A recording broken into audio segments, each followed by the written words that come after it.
Hola, ¿qué tal? Les damos la bienvenida al Museo UNAM hoy del Instituto de Investigaciones sobre la Universidad y la Educación en una sesión más de resonancias de Federico Silva en la universidad. Les damos la bienvenida a quienes nos acompañan aquí en el museo y por supuesto a nuestra invitada, nuestros invitados de la sesión de hoy, en la que vamos a hablar sobre la ciudad, escultura y ciudad, se titula esta nueva sesión.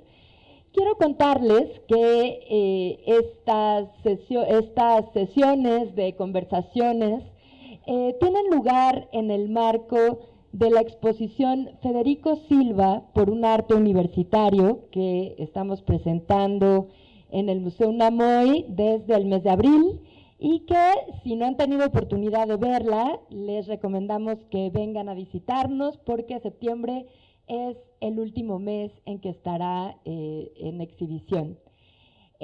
Como parte de esta exposición se han realizado una serie de actividades paralelas y nos interesaba en particular poder conversar, siendo la misión del Museo UNAM hoy, como su nombre lo indica, estas reflexiones en torno a lo que ocurre hoy en términos de escultura, en términos de arte público y en términos de las propuestas que el maestro Federico Silva hizo en su época y que hoy tienen mucha relevancia y que también tienen soluciones distintas.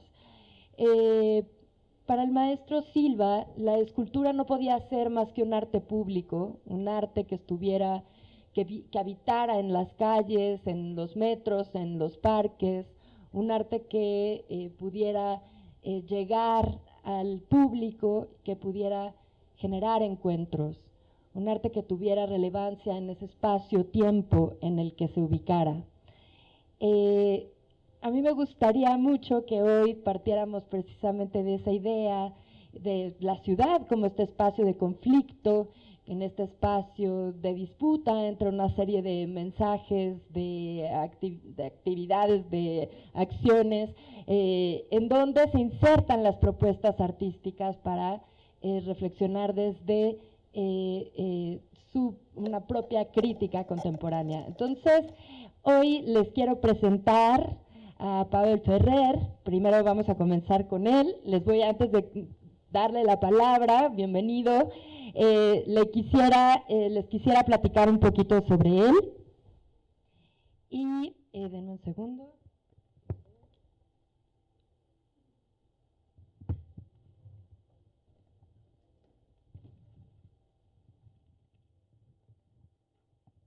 Y les voy a presentar a Pavel, que es doctor en Artes y Diseño por el posgrado de Artes y Diseño de la Universidad Nacional Autónoma de México. Él es maestro en Artes Visuales del área de Arte Urbano del posgrado en Artes Visuales y licenciado en Artes Visuales dentro del programa de Alta Excelencia Académica en la Academia de San Carlos de la Facultad de Artes y Diseño de la UNAM.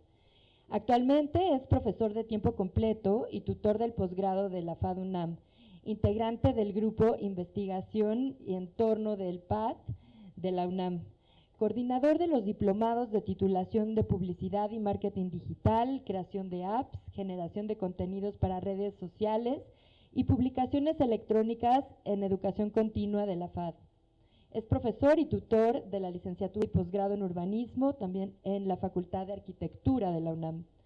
Él fue secretario de vinculación de la antigua Academia de San Carlos, jefe de la División de Estudios del PAD UNAM, secretario académico del posgrado en Artes y Diseño de la ENAP UNAM, consejero académico en representación de los alumnos de posgrado del área de Humanidades y Artes y consejero en la Comisión de Difusión Cultural UNAM de 2009 a 2011. Coordinador académico de la Licenciatura de Artes Visuales del Instituto de Arte de la Universidad Autónoma del Estado de Hidalgo del 2002 al 2008. Realizó y presentó ante Consejo Universitario el programa educativo en Artes Visuales y es cofundador del Instituto de Artes de la Universidad de Hidalgo. Profesor investigador del tiempo completo de la Licenciatura en Artes Visuales, también de la Universidad de Hidalgo del 2002 al 2010.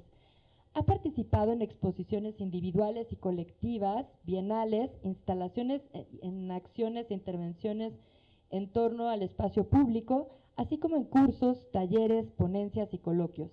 Ha recibido diversos reconocimientos y becas de instituciones como el FONCA, el FUECA, el Gobierno del Distrito Federal, de la UNAM, etc.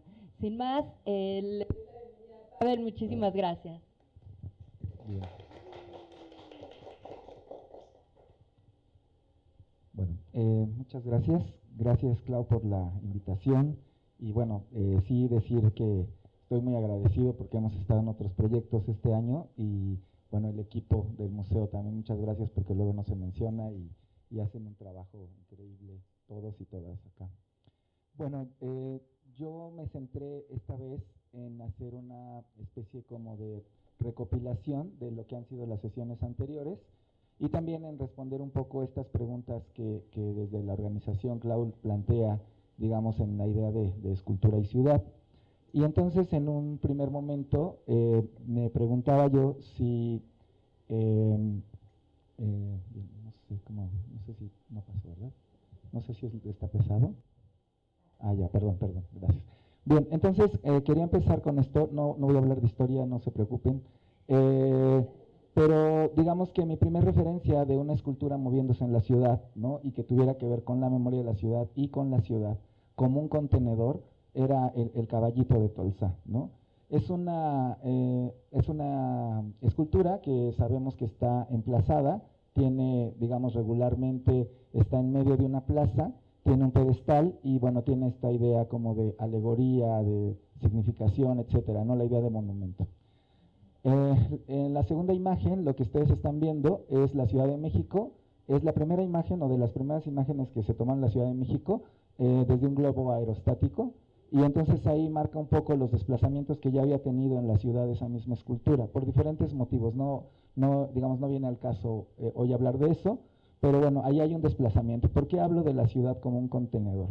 Porque las esculturas que se hacían, o la intención de las esculturas en ese momento eran una especie de ornamento o un adorno, un ornato que se ponía para significar ciertas partes de la ciudad. Regularmente estaban en las avenidas o en plazas públicas, emplazadas sobre todo en el centro, incluso a veces nombran esas plazas, ¿no?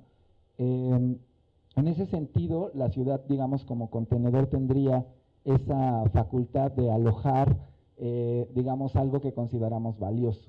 Pero también, digamos, esto tiene que ver también con cuestiones, digamos, de dónde tomamos o qué ponemos en la ciudad y desde dónde lo traemos, ¿no? Otro hito importante pues sería cuando se movió el Tlaloc en el 64, que bueno, hay documentales sobre esto, películas sobre esto, un montón de material gráfico, ¿no? De todo lo que implicó el traslado, de los conflictos que se generaron por sacarlo de una comunidad específica, y bueno, y hasta memes, ¿no? Porque después hicieron incluso una copia para ponerla en el lugar, digamos, en el pueblo de donde lo habían sacado, ¿no? Bueno, y acabaría, y hasta mitos, ¿no? El mito, porque tampoco está, digamos, comprobado, es que ese día que sacaron al Tlaloc llovió todo el tiempo, etcétera, etcétera, ¿no? Bien, pero entonces la ciudad lo que hace es como contener estos monolitos, ¿no? Los emplaza en algún lugar, los contiene y los significa de una forma histórica.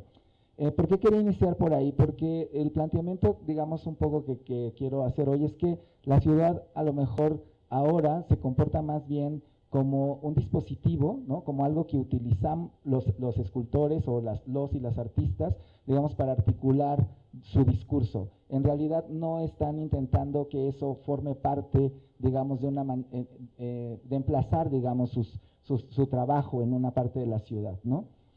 ¿Por qué también decía yo que tiene que ver con lo que hemos hablado antes? Porque creo que una de las cosas que fueron importantes en la sesión pasada fue hablar de si cuando se movía una escultura en la ciudad estábamos hablando de movimiento o de movilidad, digamos, de los objetos en la ciudad, ¿no? Es decir, entender un poco si esta idea que teníamos, digamos, tradicional de la escultura como algo emplazado, fijo en un lugar, al hablar de movilidad o movimiento, nos está dando una categoría diferente en la escultura, que tendría que ver más con los procesos de los artistas, digamos, y cómo miran hoy la idea de escultura, que a lo mejor con una idea, digamos, de cómo se concibe la idea, por ejemplo, de monumento o las estatuas, etcétera. Y un ejemplo de esto, pues, podría ser lo que ha venido pasando en Reforma con la ex glorieta Colón. Entonces, digamos, ahí también hay una discusión bastante grande. Disculpen, estoy tratando de pasar, pero creo que no sé si es el... ya se cargó. Bien, se tarda poquito, ¿no? Sí.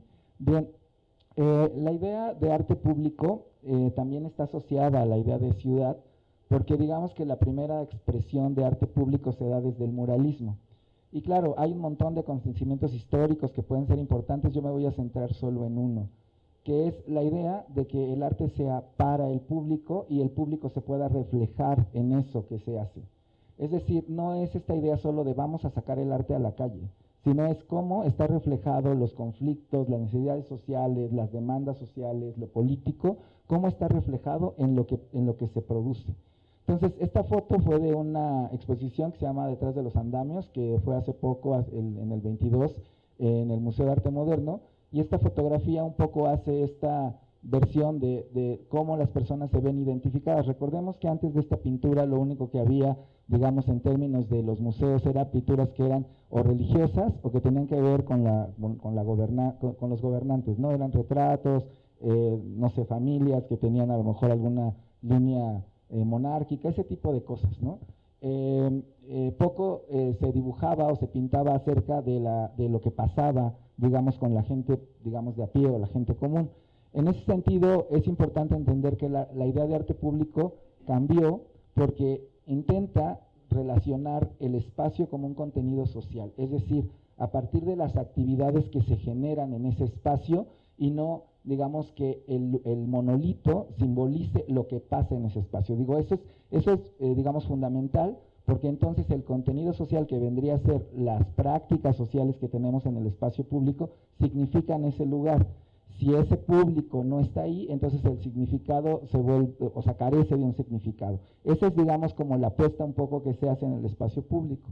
En este sentido, el mismo espacio escultórico, que pues se ha venido hablando de esto, y obviamente esta pieza que es La Serpiente del Pedregal de Silva, lo que hace es darnos cuenta un poco de eso. Si ustedes han ido a ese espacio, se pueden dar cuenta que es una escultura, digamos, en la que uno se puede subir, pero aparte puede recorrer. Ahorita, digamos, se ve un fragmento, pero, digamos, la parte significativa para mí de la pieza es toda la ondulación que va dando la serpiente alrededor de todo el espacio escultórico y que además puede subir, trepar sobre ella y rodear, digamos, todo lo que sería el paseo de las esculturas a partir de la escultura. Es decir, que la acción de las personas dentro del uso de la pieza se vuelve significativo. Si no, igual está ahí solamente, es decir, es una escultura que está metida en un espacio ecológico y que si tú no vas, interactúas con eso, eso está perdido ahí. O sea, es decir, no se ve, no está hecha para admirarla visualmente, sino para utilizarla. No sé si todas las esculturas estarían hechas en el Paseo de las Esculturas de la misma manera, pero la de Silva evidentemente sí funciona de esa manera, ¿no? Entonces, esto quisiera, a manera de resumen, es una cuestión, digamos, como más personal o como yo lo veo, ¿no? Me gusta mucho esta idea de arte público. Aquí me voy a tomar, lo voy a leer porque me parece importante decirlo como es. El arte público no trata acerca de uno mismo, sino de los demás. No trata de los gustos personales, sino de las necesidades de los demás. No trata acerca de la angustia del artista, sino de la felicidad y el bienestar de los demás. No trata del mito del artista, sino de su sentido cívico. No pretende hacer que la gente se sienta empequeñecida e insignificante, sino glorificarla. No trata acerca del vacío que existe entre la cultura y el público, sino que busca que el arte sea público y que el artista sea un nuevo ciudadano. Un poco la idea de esto es pensar también que los artistas somos de alguna manera inicialmente ciudadanos al mismo tiempo que hacemos arte, es decir, no podemos despojarnos de esas dos cuestiones cuando estamos interactuando en la ciudad. Pero esto tiene que ver con también ciertas cosas que han estado sucediendo actualmente. Ahora, obvio esto no es nuevo, ¿no? Es decir, hay caídas o han tirado esculturas, por ejemplo, desde las de Stalin, por ejemplo. O sea, esto no es nuevo, ¿no? pero yo marqué estas dos, que sería, digamos, la nombré La Caída, ¿no? Que sería la de Saddam Hussein en Bagdad, y todas las de Cristóbal Colón. Aquí puse solo un ejemplo, pero básicamente son todas las de Cristóbal Colón, que en conjunto en un cierto momento han sido derribadas o tiradas o etcétera, etcétera, o removidas, ¿no? Porque ahora, antes de que alguien las tire, entonces mejor los gobiernos las quitan. ¿Por qué es significativo esto? Porque entonces lo que empezó a pasar es que había una ausencia de valor entre el objeto que estaba en el pedestal y las personas. Es decir, ese objeto que adornaba o que era la imagen de alguien que, no sé, ibas por el Paseo de la Reforma y decías, ¿quiénes son estas personas? ¿Qué hicieron? O sea, no tengo idea, no hay una relación ni corporal, ni espacial, y menos una, digamos, cuestión social en relación a estas cosas que se emplazan en la ciudad, que además tampoco piden permiso, tampoco hay una relación con la colonia o con la calle o con los habitantes o con las actividades que se hacen alrededor. En realidad son impuestas por un sistema que está relacionado con la cultura y con las instituciones. Y que bueno, y también lograrlas es difícil, porque también pues se requiere un presupuesto alto, se requiere tener especialistas o gente que trabaje en, digamos, ciertos materiales, porque además su idea es la permanencia. Esto es importante porque esa idea de permanencia sí ha cambiado también en los materiales que usan actualmente los artistas para hacer sus obras. Tal vez no les interesa esa permanencia, eso no lo puedo afirmar. No, tampoco estoy diciendo que les interese lo efímero, solo estoy diciendo que utilizan otro tipo de materiales, porque eso también tiene que ver con la cuestión simbólica de la permanencia, ¿no? Bien, otra cosa que me pareció interesante, porque estamos en la universidad y porque de alguna manera pues yo tengo esa relación con la facultad, fue esta acción, digamos, de tirar la Victoria Alada, ¿no? Que estaba ahí en el patio central de la facultad. Y lo simbólico que entonces también se convierte el estar tirando estos monolitos, ¿no? Una de las principales cosas que uno podía leer era: no me siento identificado, no tengo una relación con eso que está encumbrado ahí, lo que significa o la relación que tiene con las actividades que generamos en ciertos lugares. No voy a profundizar en esto porque es un debate que igual siento que en este momento no va de lo que estoy hablando, pero sí se vuelve significativo ver, digamos, alrededor de qué contexto lo tiran, que obviamente tiene que ver con las cuestiones de género y de violencia de género, y por otro lado, pues incluso, no sé si, no es un meme aunque lo parezca, ¿no? Pero sí los alumnos organizándose para pedir, supongo que en broma, no lo sé tampoco, la sustitución de la Samotracia en la FAD por una escultura de Juan Gabriel, ¿no? Entonces, diciendo o aludiendo que eso les tenía más significado o más relación con ellos que la misma escultura, ¿no? Digamos, un poco a manera de burla, supongo, ¿no? Bien, entonces, estas operaciones artísticas y la ciudad como dispositivo vienen un poco, desde mi punto de vista, de situaciones que han pasado como estas que les he presentado. Es decir, cambió la idea de ciudad, cambió la idea de espacio, cambió la idea del arte público más bien hacia un sentido social, y también a una idea de cómo nos relacionamos con las cosas que están en la ciudad.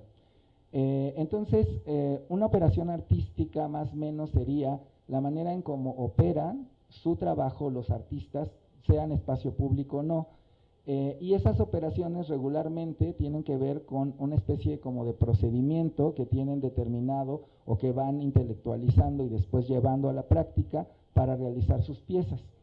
Y siento que aquí entonces la ciudad empieza a funcionar como un dispositivo para poder realizar las piezas, es decir, que ya utilizan la ciudad como parte del desarrollo de la pieza. La ciudad o el espacio público se convierte, digamos, ya no en un contenedor, no es que contenga la pieza puede estar ahí, se puede mover ahí, puedes realizarla de una forma colectiva, puedes desvanecerla, etcétera. En el caso, por ejemplo, de esta pieza que se llama Cuenda, que es de Laura Valencia, consistió justamente, ella trabaja en este proyecto con padres y madres de desaparecidos, ¿no? Entonces, la acción tiene que ver un poco con la anulación de la personalidad, digamos, en todas las esculturas.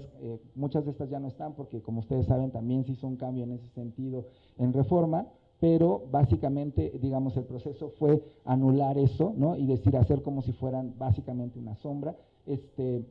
y estas fueron envueltas, digamos, con un hilo para que quedaran completamente negras, como si fuera, digamos, como una silueta, ¿no? No voy a detenerme mucho a explicar las piezas porque algunas ya las explicaron aquí, y bueno, y también acá tenemos a la compañera y compañero que van a hablar de su obra, entonces no quiero meterme en partes que no, pero digamos, en ese sentido, por ejemplo, el pasar de esta idea, digamos, también de la escultura o del monumento como patrimonio a hacer, en este caso, como hace Perla, en el patrimonio Pesa, que bueno, pueden ver también la explicación de esta piedra en el video anterior, de esta pieza, perdón, y que de alguna manera tiene que ver otra vez con la idea de cómo estamos cuestionando, por ejemplo, la arquitectura también, es decir, el monumento, la arquitectura, el relieve, todo como un emplazamiento en relación a lo que nos es común, a, digamos, cómo nos relacionamos con el espacio. En este caso también opera la idea, digamos, de movimiento, porque la piedra al final de cuentas acaba recorriendo todo un espacio, digamos, público, en el sentido en que empieza a haber un intercambio de las personas y un interés por una piedra que en realidad siempre estuvo ahí, pero que hasta que ella la sacó y la movió por la ciudad cobró un interés. Si no, esas cosas regularmente solo están ahí. Esta pieza, por ejemplo, es de Aureliano Leca, se llama Concierto de Carro de Camotes. Esta pieza básicamente, en términos generales, trata de una norma que sacó a los carritos de camotes del centro histórico por cuestiones de que hacen mucho ruido o que es muy molesto su ruido.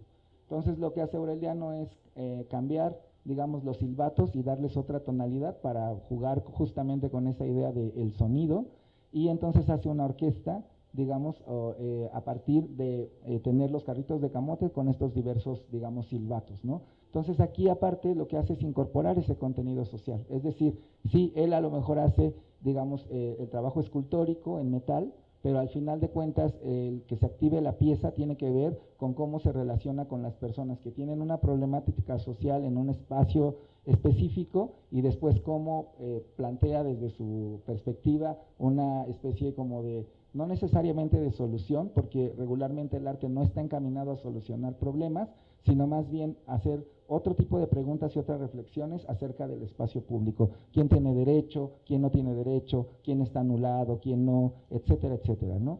Entonces hay esos cuestionamientos.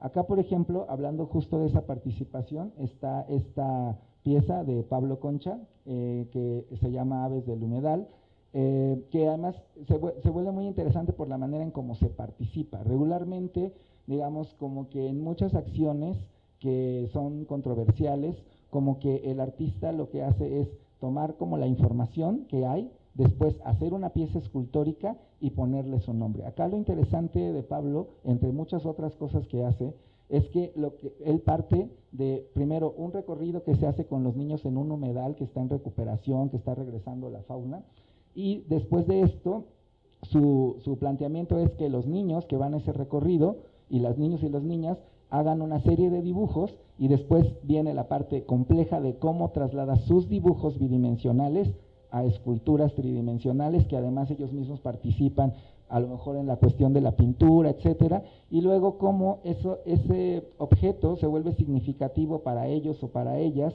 en el sentido, por ejemplo, en esta pieza que se llama Trilogía de la Serpiente, que hizo para una residencia en Casa Guavi, cómo se convierte, por ejemplo, en algo que se vuelve significativo en el espacio porque tú participaste de eso que se hace, es decir, tienes una relación con lo que se hace. Esa operación también es importante, es cómo la participación hace que las personas se sientan parte de eso que se produce, a diferencia de un monumento o una escultura que puede ser emplazada y que no tiene esa relación, digamos, social con las personas. Este proyecto, por ejemplo, sería cómo, a partir otra vez de una cuestión que puede ser patrimonial o que puede ser arquitectónico, social, a partir de los procesos de gentrificación en Valencia, en el barrio del Cabañal, lo que se hace con esta primera imagen, que son esas líneas marrón, es empezar a pintar las casas que están comprando desde el gobierno para tirarlas. ¿Por qué? Porque el proyecto es hacer una pista de Fórmula 1 y reemplazar el pueblo, digamos, ¿no? Este tipo de casitas, digamos, que están ahí, están regularmente habitadas por migrantes, es decir, entonces no hay una defensa, digamos, tan fuerte en el sentido de toda la ciudad. ¿Quiénes han defendido esas casas? Pues otra vez artistas, gente que está preocupada, activistas, que han ido a rehabitar esas casas, porque además este pueblo de Cabañal es un pueblo pesquero muy interesante, ¿no? Entonces, la acción aquí de la pieza se llama autoconstrucción. La colectividad tiene que ver con la construcción del hogar, entonces aquí en la autoconstrucción son unas plantillas de papel, ¿no?, que van reconstruyendo las casas o intentan reconstruir lo que eran las casas de las personas que fueron desalojadas en su momento. ¿Qué pasa con esto? Que son casas que se fueron tirando, que después ellos fueron recuperando o por fotografías o dibujos para hacer, digamos, volver a armar la casa, solo que obviamente pues de papel, porque ellos se van trasladando a las casas que siguen en pie, ¿no?, hasta que vuelven a sacarlos de ahí y buscan otro lugar para estar. Bien, hablando incluso también en ese sentido de la arquitectura, otra pieza que me pareció interesante y que, insisto, tampoco profundizaré mucho porque estuvo aquí Eder la semana pasada, es el Guggencito, ¿no?, que de alguna manera lo que está planteando es otra vez esa movilidad y esa cuestión arquitectónica y esa relación que tenemos con el museo, con lo patronal, patrimonial, perdón, con la cuestión incluso de cómo de alguna manera tenemos acceso o no a un espacio determinado a partir de, digamos, de cómo se está planteando el proyecto, a lo mejor, o sea, digamos, intenta de alguna manera hacer un proyecto que en realidad se mueva o tenga una movilidad en la ciudad, pero esta movilidad, digamos, no sería nada parecida ni al Tlaloc ni al Caballito de Tolsá, ¿no? Es decir, está planteando otro tipo de idea y otro tipo de movilidad. Lo que sí es interesante y se podría profundizar posteriormente es que en el movimiento, por ejemplo, del Tlaloc, la gente quiere participar, pero solo participa como espectador. Entonces, ¿qué quiere decir? Pues probablemente que siempre hay una idea de que la gente quiere participar, estar, ver, decir, opinar, ¿no?, pero no siempre tiene la posibilidad. Entonces, cuando planteas un dispositivo que te permite participar, regularmente la gente, o sea, se abre, es decir, se generan otro tipo de prácticas en ese contenido social. Bien, esta pieza también de Pablo y bueno, y con otros artistas, entre ellos pues también Chávez, que anda por acá, es el monumento a las ratas, pero este lo puse no tanto por explicar la pieza, sino porque en realidad una cosa que me gusta mucho de otra parte que me gusta del trabajo de Pablo es que planteó, digamos, la idea de pensar la ciudad como que siempre hay una cosa residual que tiene como que un anclaje, ¿no? Un lugar donde quitaron una caseta de teléfono. Bueno, creo que a todos nos ha pasado que vamos caminando y te tropiezas con un fierro, con un alambre, o sea, es decir, como pedazos de la ciudad que están incompletos, ¿no? Y entonces, digamos, esto se convirtió, digamos, en un anclaje, porque era potencialmente estos pedestales vacíos, estos espacios, eran potencialmente, digamos, muy digamos, como muy motivadores, ¿no?, para que tú pudieras poner algo ahí encima, ¿no?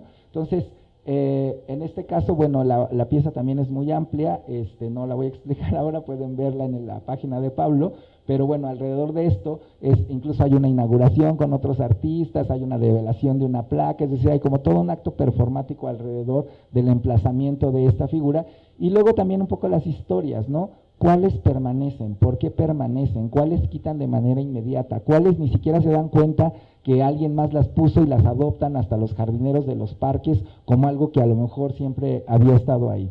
Bien, justo hablaba de las cosas con las que uno se tropieza, ya les platicará también Clau, que está por acá, sobre esta pieza, bueno, este proyecto, porque más que una pieza es un proyecto, ¿no?, que es un vasto paisaje en ruinas, que también tendría un poco esa relación, ¿no?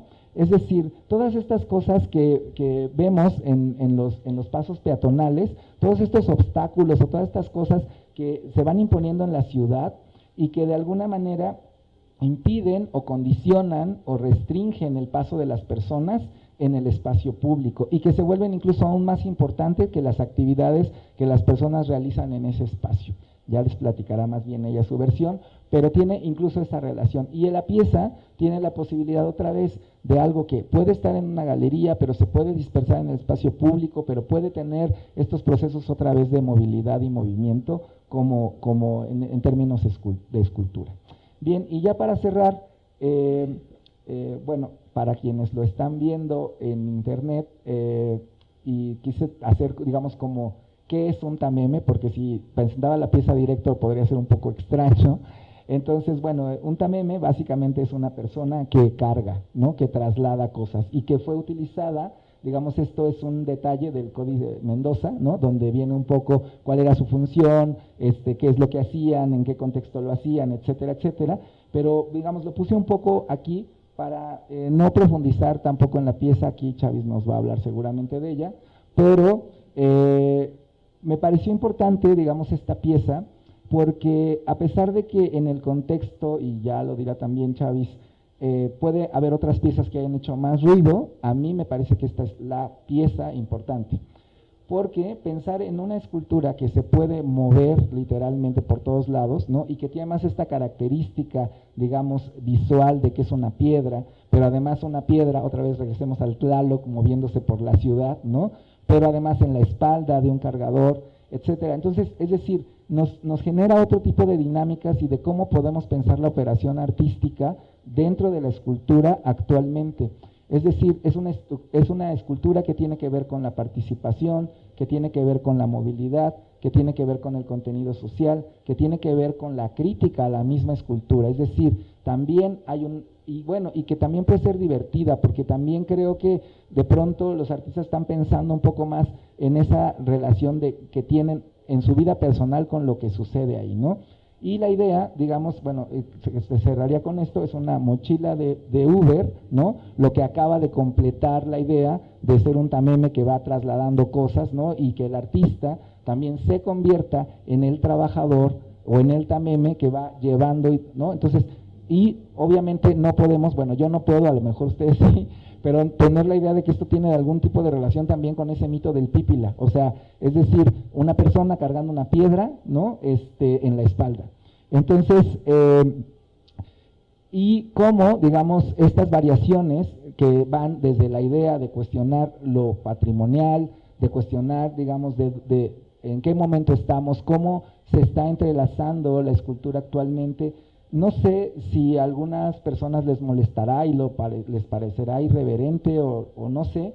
A mí más bien me parece que sí hay un cuestionamiento sobre todo la escultura, y eso es lo que me parece interesante más que el cuestionamiento al mismo espacio público y a la ciudad, sino pensar qué estamos haciendo en la escultura actualmente, cómo funciona, y cerraría con esto. Si estamos hablando del antimonumento, si estamos hablando de la antimonumenta, si estamos hablando de la pérdida del pedestal, de la escultura social y un montón de teorías y cosas que hay alrededor de esto, sí, a lo mejor lo vemos muy en la teoría, pero en la práctica de los artistas, o sea, lo están haciendo, es decir, están quitándole esos significados de emplazar las cosas en un lugar, de ponerlas en un pedestal, cosas que a lo mejor incluso un antimonumento no hace, porque repite esa misma práctica. Tiene toda la validez social y política porque la tiene, pero visto desde el arte es una repetición de lo que ya se hace, es decir, hay una cosa que yo llamaría desplazamiento. O sea, tú tienes un pedestal que despojaste de un discurso político para montar otro discurso político ahí. Los artistas, siento yo, que no están haciendo eso, están moviéndose sobre ese discurso político. Eso me parece mucho más interesante. Entonces, bueno, pues sería todo. Muchísimas gracias. Muchísimas gracias, Pavel. Yo quisiera aprovechar también para agradecerte por toda tu contribución a la conceptualización de estos espacios. Pavel y Carla han participado mucho en las actividades paralelas, en ir pensando también cómo abordar el tema de la escultura desde lo contemporáneo y las problemáticas que hoy se están trabajando, y te agradezco muchísimo esta presentación que creo que nos abre muchísimas líneas y que ahora vamos a ir profundizando en proyectos. También quiero aprovechar que ahora mencionaste la pieza de Aureliano Leca para mandarle un saludo a Aureliano y una disculpa porque no va a poder acompañarnos por una falla de aquí. Entonces quisiera mandarle un saludo y bueno, decirles que Aureliano estará próximamente con nosotros más adelante para poder hablarnos más a profundidad de su proyecto y bueno, de sus proyectos. Y bueno, pues ahora vamos a continuar entonces con nuestra próxima intervención. Nos acompaña Claudia Luna, que antes de dar darle la palabra, les voy a presentar un poquito sobre su semblanza. La obra de Claudia Luna cuestiona la ambivalencia entre estadía y tránsito en el espacio público, así como las estructuras del urbanismo que las proveen o imposibilitan.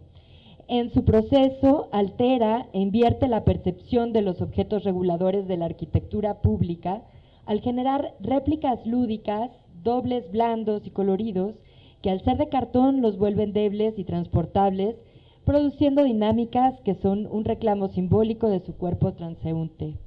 Claudia Luna estudió la maestría en Artes Visuales en la UNAM y la licenciatura de Artes Visuales en la ENAP. Sus más recientes muestras individuales incluyen entrevolardos y monolitos, superficies suaves para el recorrido adverso, que fue en Estudio Marte el año pasado, y cimientos, escombros y colisiones en el Museo de Arte de Sinaloa en 2016. Formó parte del ciclo Murales para un cubo blanco en la Sala de Arte Público Siqueiros este año y ha participado en múltiples exposiciones colectivas en Andamiaje, Galería Tiro al Blanco en Guadalajara, Lateral, La Tallera en Cuernavaca, Archivo Colectivo aquí en la Ciudad de México, la Bienal Nacional de Arte Emergente de Monterrey, etcétera. Ha participado en distintas residencias artísticas como The Urban X en Nueva York, Holufart Art Residence en Odense, residencia por coediciones en la Ceiba Gráfica en Coatepec y Bird Late Winter Intensive en Banff. Recibió la beca FONCA Jóvenes Creadores en 2018 y 2013, participó en el programa de producción 12x12 Arte Emergente Macín en Sinaloa y en la 32º Encuentro Nacional de Arte Joven en 2012. Muchísimas gracias, Claudia, bienvenida. Gracias. Bueno, ¿se escuchan? Hola, ahí estoy. Ok, gracias. Pues buenas tardes, gracias a todas y todos por estar aquí acompañándonos, a quienes nos están viendo en la transmisión, a Pavel y al museo, a Chavis, y pues qué chido estar acá. Yo voy a empezar corriendo este video y voy a estar platicando, más bien leyendo un poco sobre la investigación. Pavel tomé con él un seminario de titulación de la maestría, entonces creo que tengo como más fresco ese texto y como que me ayuda más leer a andarme por las ramas, ¿no? Entonces le voy a poner play. Ay, esperen.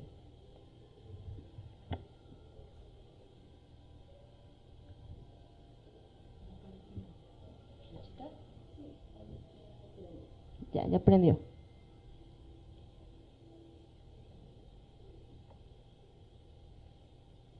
Voy.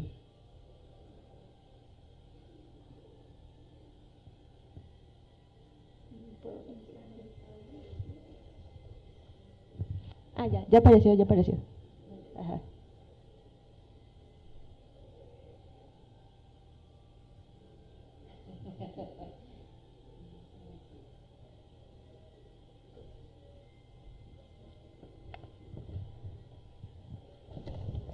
Voy, disculpen. Gracias.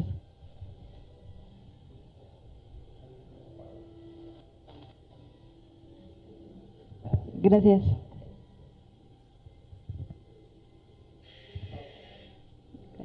Gracias.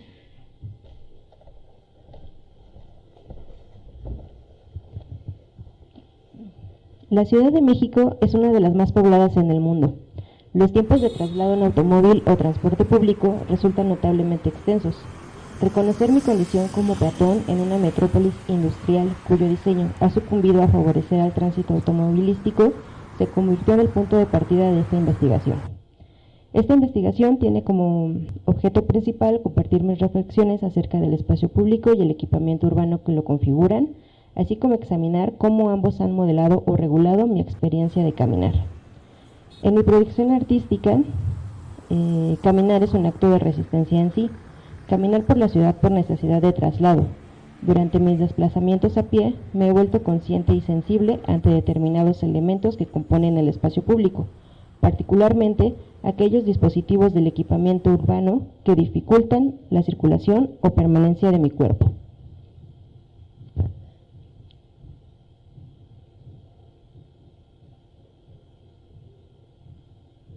Bueno, voy a pasar a hablar en particular sobre la investigación que llevé en el seminario, titulada Objeto trapezoidal de obstrucción, y dice así.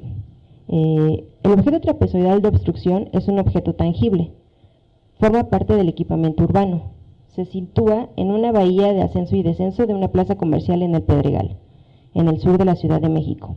Tiene dimensiones de 66 centímetros de altura, 38 centímetros de alto y 22 centímetros de profundidad. Aparentemente está elaborado de concreto y revestido con un material similar al mármol.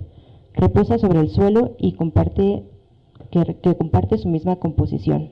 Me obsesioné muchísimo con esta forma trapezoidal y empecé a hacer piezas a partir de ella. Este objeto hizo que varias personas que descendían a pie en la plaza comercial se tropezaran y tuvieran accidentes. Entonces me parecía en sí un objeto rarísimo y era casi como una escultura a la cual le pusieron un volardo de metal a su lado para protegerla. Entonces este objeto trapezoidal es un conjunto de 30 módulos dispuestos de manera serpenteante, separados por una distancia de 100 centímetros entre cada uno. Aunque estos elementos ambiguos podrían clasificarse como volardos, resulta paradójico que justo detrás de ellos se ubica otro poste de metal que los cuida. La primera vez que vi estos volardos, percibí como una serie de escultura. En una segunda visita noté que todos los módulos tenían adherida una cinta de seguridad, colocada específicamente en la parte inferior que las hacía visibles, para evitar que la gente se siguiera tropezando. La ambigüedad de esta forma suscitó una serie de reflexiones en mí. ¿Quién decide o quién diseña estas formas? ¿De qué materiales están hechas? ¿Por qué son seleccionados esos materiales? ¿Existe una relación entre su material y su ubicación en una zona fronteriza entre lo público y lo privado? ¿Cuál es su propósito o su función? ¿Podría encontrar formas con un revestimiento similar en Iztapalapa, por ejemplo? El accidentado tropiezo me hizo suponer que las personas que estaban ingresando a pie a la zona comercial, lo que plantea era personas que trabajaban ahí, es decir, quienes ingresamos caminando a la plaza comercial sin necesidad de un automóvil, somos aquellos que trabajamos o que vamos a justo eso, ¿no?, a nuestros horarios laborales. Esta no es la primera vez que un objeto del equipamiento urbano suscita este tipo de interrogantes en mí. Ante la falta de respuestas a muchas de estas preguntas, me encontré obsesionada con la idea de simbólicamente arrancar esta forma del suelo. Mi objetivo ideal era evitar que otras personas tropezaran con ella en el futuro y señalar toda esa serie de desigualdades que este mismo objeto trapezoidal puede develar. Esta es una acción performática en la que hice varios símiles de esta forma y los levanté sobre mi hombro en una caminata hasta que mi cuerpo ya estuviera exhausto y no pudiera seguir levantándolo, que duró aproximadamente 50 minutos, en justamente un acto simbólico de arrancarlo del suelo, ¿no?, para justo evidenciar esa inconformidad como peatón, que tiene que todo el tiempo estar sorteando obstáculos para poder llegar como a su destino.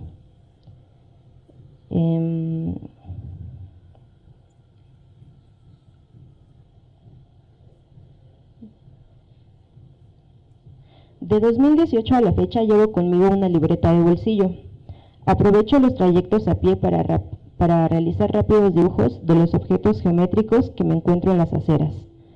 Mi interés radica en su uso, su forma, su tamaño, su material, su cantidad, disposición, color y textura, así como en la ubicación específica y los detalles que me pueden develar.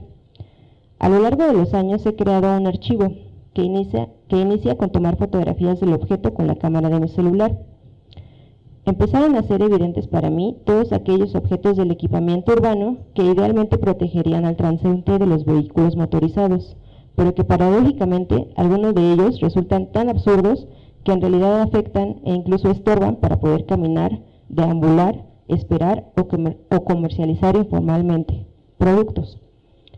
Casi siempre están dispuestos en las calles con el propósito de imposibilitar las acciones antes mencionadas, como si nuestra permanencia no productiva y el uso del espacio público resultara muy incómodo. Noté que al igual que la Ciudad de México ya hay una sobrepoblación de estos mismos objetos. Me he encargado de catalogarlos, inicialmente por su material, ya sean de concreto, metal o plástico.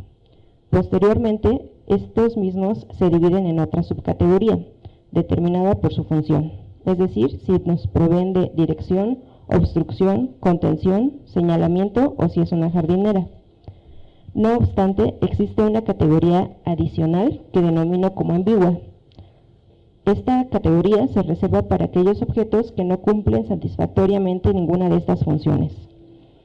Después establecí un tercer nivel de categorías que está definida por su forma geométrica, es decir, es un cubo, una esfera, un cilindro, un cono, un trapecio, etc. Y finalmente, un cuarto grupo de categoría, que está delimitado por el color que el Estado le fue asignado a este objeto o su ausencia de él.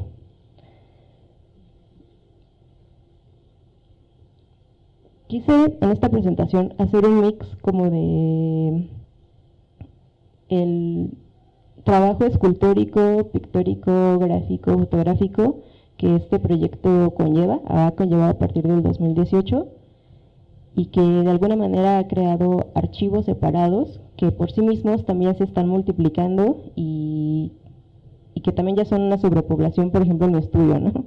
Entonces, como que justo pensando en esa necesidad como de que la pieza no se quedara como dentro, porque finalmente el espacio público, las calles y el caminar fue como lo que detonó todas estas cuestiones, pues me interesaba sacarlas de vuelta, ¿no? Voy a leer una serie como de palabras que me han dado como un norte como para intentar darle orden a esta investigación. Dice así: caminar, espacio público, calle, ciudad, prisa, progreso, bloque de concreto, alto, por aquí no puedes pasar, rodéalo, autos, velocidad, bloque de concreto, pesado, rugoso, inamovible, permanente, bloque de concreto, obstáculo, regulación, tropiezo, dirección, contención, bloque de concreto, evitar el descanso, evitar la reunión, evitar el comercio informal, evitar la pausa, bloque de concreto, cubo, pirámide, trapecio rectangular, trapezoide, formas irregulares, estar atento a mi entorno, el paisaje, la arquitectura, lo ordinario, tan ordinario que son casi invisibles, bloque de concreto, las geometrías con las que convivimos, gris, gris ciudad, gris polvo, gris de contaminación, tonos decolorados por la exposición al sol, bloque de concreto, desuso, acciones simbólicas para combatir el color gris, el color como una herramienta de reclamo, la cromofobia del Estado, bloque de concreto, reclamo, reclamo con volúmenes ligeros, reclamo con volúmenes suaves, volúmenes tersos, volúmenes móviles, volúmenes frágiles, volúmenes de color, volúmenes que puedan ponerse a disposición, volúmenes removibles, volúmenes que puedan cargar por sobre mis hombros, volúmenes que se hagan una pintura transitable en las calles, volúmenes que no tengan una sensación regulatoria sobre mi cuerpo y con los cuerpos que compartimos el espacio público. Y ya.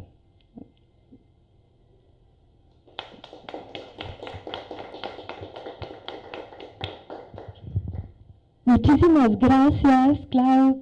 ¿Quieres que terminemos de ver el video? ¿Nos ayudas a apagarlo? Jorge, por favor, muchísimas gracias. Creo que es una reflexión muy interesante la que nos presenta este proyecto de mirar a todos esos espacios, estas arquitecturas hostiles que nos rodean, ¿no? Que pareciera tan contradictorio. Y que creo que abren también muchas preguntas que ahora podremos, voy a dar paso a la presentación de Chavis y para que después podamos retomar y hacerle preguntas también a Claudia. Antes de darte la palabra, Chavis, voy a leer un poquito su semblanza para que quienes no lo conocen. Él es un artista 4x4 todoterreno. Su manejo de diversas técnicas y materiales hacen de su producción artística un abanico inmenso de formas que atravesan medios como la escultura, la pintura, la instalación y el performance. Ha participado en diversas exhibiciones nacionales e internacionales, entre las que destacan la Fundación Juan March en Madrid, el Museo Jumex en la Ciudad de México, el Museo Nahuacalli, el Museo de Arte Contemporáneo de Chile, la Bienal de Arte Universitario de la UNAM, la Bienal de Arte Emergente de Monterrey, la Bienal Internacional de Arte Universitario del Estado de México, Galerías Independientes, YOHS en Nueva York, Guadalajara 90-210, la NAO, Galería Anonymous, Galería Casa Guavi, Arte Baena, Arte Contemporáneo, Arte Nasal. Actualmente es miembro del Sistema Nacional de Creadores de Arte, es Premio Gorrita Azul Artista Promesa, mención de honor en la Bienal de Arte Universitario de la UNAM y Premio Residencia de Creación Artística en Casa Guavi, otorgado por la Feria de Salón ACME en su edición número 8. Su trabajo ha sido publicado en medios como El País, México, La Jornada, Noir Magazine, Hyperallergic, El Economista, MBS, The Guardian, Times of India, This is Beirut, Novo Australia, Hype Beat, Artishock, entre muchos otros. Fundó el taller de producción de arte y diseño Todo Guau, donde ha colaborado con más de 35 artistas, produciendo obra para museos y galerías, tanto nacionales como internacionales. Entre ellos, el Museo Tamayo, el Museo del Eco, el Museo Jumex en la Ciudad de México, el Thyssen-Bornemisza en Madrid y el New Museum en Nueva York. Galerías como Mendes Good en Bruselas, Kurimansuto, Norden Hake, Labor y Seis Hoke en Düsseldorf. Muchísimas gracias, Chavis, te paso el micrófono y bienvenido.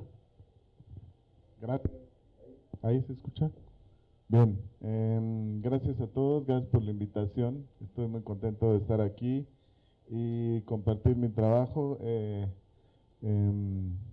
Gracias a Pavel, que ya ahí dio una pequeña introducción a lo que hago. Pavel fue mi coordinador, nos conocimos cuando él era el coordinador en la universidad donde yo estudié, en Hidalgo, y es uno de mis mejores amigos, entonces conoce muy bien mi trabajo y es alguien de quien también he aprendido mucho y debo bastante de lo que hago, así que gracias también. Voy a empezar. Sé que esa introducción de mi CV puede sonar un poco ostentosa, pero cuando digo que soy 4x4 todoterreno es porque en realidad sí lo soy, porque en esta ciudad es complicado no serlo. Me muevo en la bicicleta todo el tiempo, ese es mi vehículo 4x4 todoterreno. Esta ciudad, como ustedes lo saben, es compleja la movilidad, llegar de un punto a otro, entonces la bicicleta es el medio en el que yo ando siempre de A a B y también a C. Hace 14 años llegué a esta ciudad y una manera de conocerla pues es el transporte. La bicicleta, desde que creo que llegué a la ciudad, ha sido medio. También me ha permitido conocer lugares, explorar esta ciudad de una manera que obviamente no se puede hacer si andas en micro, metro o en automóvil. Entonces, es una herramienta que empecé a utilizar también por su importancia en mi vida, que empecé a utilizar para mi producción artística, ya que muchas de las derivas en las que yo iba planeando, pensando mi trabajo, pues también surgían trepado en una bicicleta. Este es un ejemplo de una primera exploración, obra, performance que hice hace aproximadamente 10 años. Entonces, donde yo también, justamente este tema de la bicicleta, explorar, moverme en el centro, lo convertí en un performance una cosa escultórica donde hacía esta caja de plátanos con este personaje que es un simio, que era yo, que tenía adopté este personaje por ciertas razones en mi entendimiento del arte, y recién estaba yo entre medio de la maestría, pero también ya había terminado carrera en artes, y sentía que la universidad y la escuela de alguna manera había domesticado mi parte artística. Sentí que había pasado de ser, pues si no un rebelde, si una persona bastante graciosa, animada, creativa, a pasar a ser a una especie de personaje que estaba intelectualizando todo, que la creación artística la llevaba hacia una especie de producción ya bastante agotada e incluso de cliché, de que el artista entonces pues es una especie de intelectualoide ahí que sabe más que el resto, ¿no?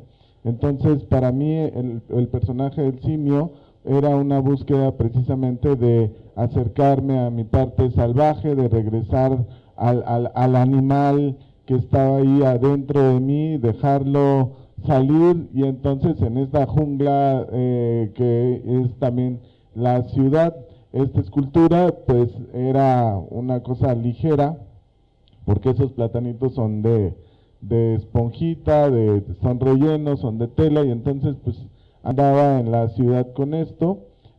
Pavel también les presentó el trabajo de un colega y uno de mis mejores amigos también, Pablo Concha, es un artista que yo admiro muchísimo. Con él ya es un artista que justamente era mi vecino en ese momento que él estaba en la maestría, más o menos así nos conocimos, y el trabajo de él justamente era anclar esculturas en estos fierros que les había comentado Pavel.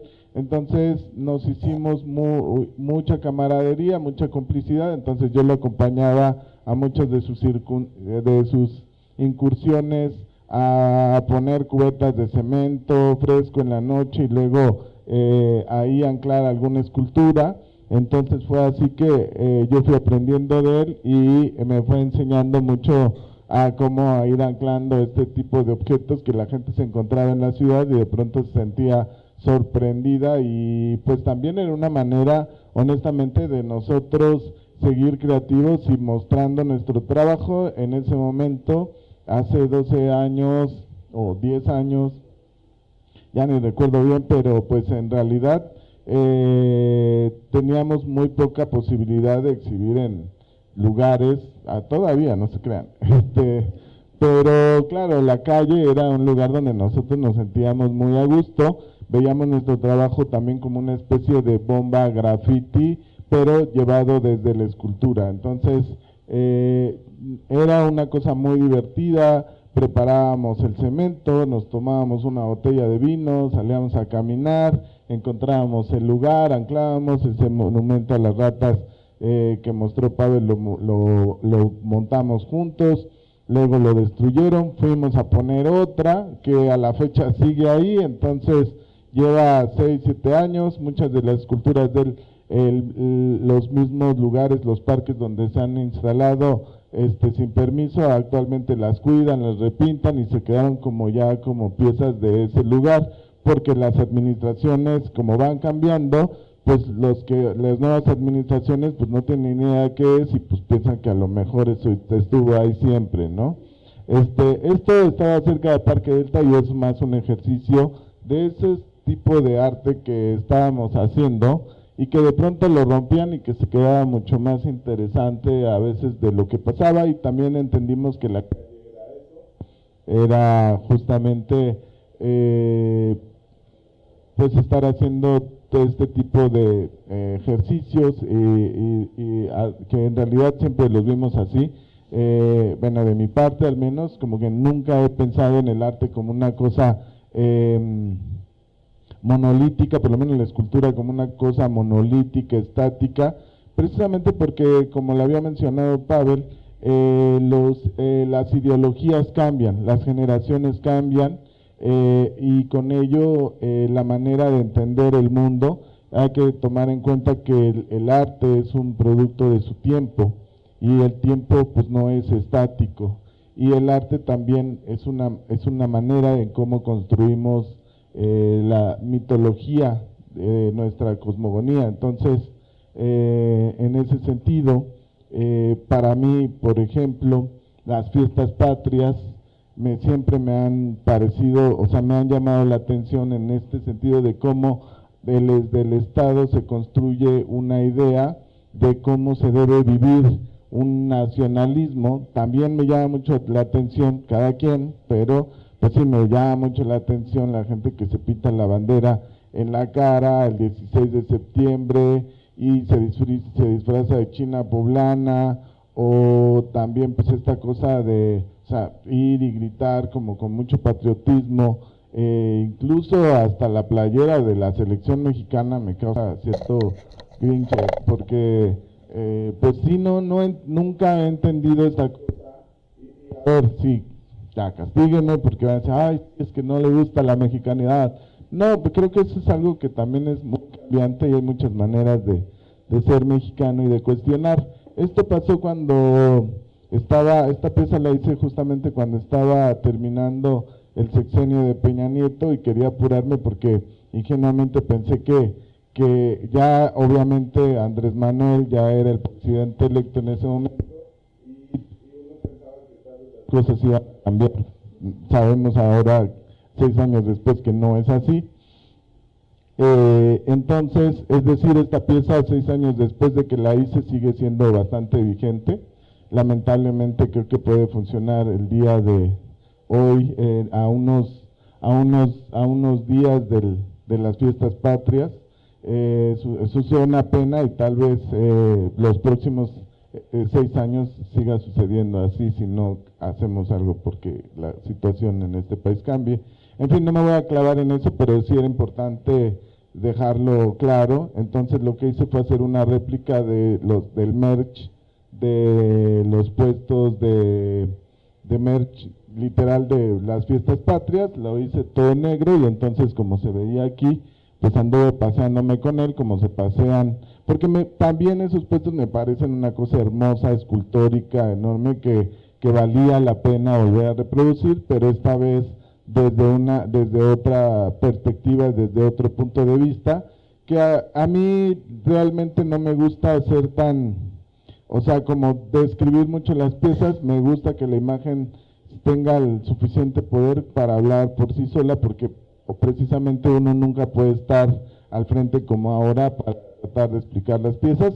Entonces creo que trato de que sea a veces bastante literal, porque también me gusta que la gente de pie, que la gente que no está realmente involucrada en lo que es una actividad artística o una instalación, pues también pueda entender que hay un tipo de reclamo creativo desde este tipo de trabajos.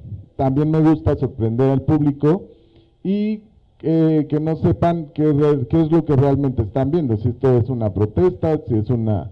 O sea, si no lo ves en un museo, pues no sabes que se trata de una obra de arte, y eso es lo que realmente me interesa muchísimo en mi trabajo, porque la parte sorpresa es algo que a mí me gusta estar, digamos, es un recurso que a mí me gusta estar dando en mi trabajo, y esto, bueno, ya les había contado un poco, se llama Neotameme, y también es parte de esta estrategia de sorprender a la gente cuando iba yo otra vez paseándome la bicicleta en la ciudad, esta vez cargando una mochila que funcionaba como una mochila de Uber. Esta cabeza olmeca se puede abrir, se le pueden introducir ahí los alimentos. ¿Mejor? Sí, mucho mejor. Y pues estuve ahí moviéndome en la ciudad con esto, la gente se sorprendía, la verdad es que encantaba. En muchos lugares donde yo iba me alcanzaban otros deliveries y querían saber dónde la había comprado, si podían sacarse una foto conmigo. Entonces, digamos que ese era mi lugar de diagnóstico para saber si la pieza estaba funcionando o no. es natural que yo he hecho muchas piezas que no conectan y no funcionan, y entonces con el público, y ahí es donde yo digo, no va por ahí. Cuando sé que conectan, cuando la gente se acerca, cuando me empiezan a buscar, cuando quieren sacarse fotos con mi trabajo, entonces siento que he encontrado algo, y esa es, digamos, una manera en la que yo de alguna manera mido los resultados de si una pieza pues es pertinente o no, porque no me gusta pensar el arte como solamente un capricho personal, sino también como algo que está dialogando con mi tiempo, ¿no? No es un ejercicio fácil, pero sí es un ejercicio necesario. ¿Qué más les puedo decir sobre esta pieza? Bueno, curiosamente también me la pidieron para hacer este performance en Madrid. La gente no conectó con ella, seguramente porque obviamente no tienen esta referencia de la cabeza olmeca tanto como la tenemos aquí nosotros, donde pues realmente había gente que se me acercaba y me decía, no, pues yo soy de Veracruz, me encanta tal. Entonces ahí no, la gente es mucho más cálida acá, se quería acercar conmigo todo el tiempo queriendo sacar fotos, me gritaban cosas. En Europa fue muchísimo más frío. Entonces, ¿qué es lo que quiero decir con eso? Pues que obviamente el contexto, esta pieza funciona muy bien en México, pero obviamente por la forma, a lo que pertenece esta cabeza, por la cultura a la que pertenece, pues obviamente no conecta en muchos lugares. Entonces eso también es una parte importante en mi trabajo, porque una manera en como yo construyo mi obra es en 3 líneas. La primera, que tiene que ver con la parte escultórica, los materiales, es decir, me gusta explorar mucho la materia, la forma, siempre estoy experimentando mucho con cómo resolver una pieza para que funcione bien. Es decir, esta pieza es de espuma, de poliuretano, pesaba 12 kilos y podría ser transportable, ¿no? Pero tenía que tener ese acabado en piedra. Entonces, para mí, esa parte es bastante mágica en mi taller y es algo que yo disfruto mucho. Por otro lado, pues está el tema que voy a abordar, que siempre trato que sea un tema coyuntural, que le esté hablando al presente, que esté hablando de nuestro tiempo, que esté, digamos, fresco y al día, pero que también no sea solamente engancharme con un tema que digamos que va a caducar pronto, como puede ser cualquier tema de chismecito, de lavadero, de algo que está pasando en la vida política de este país.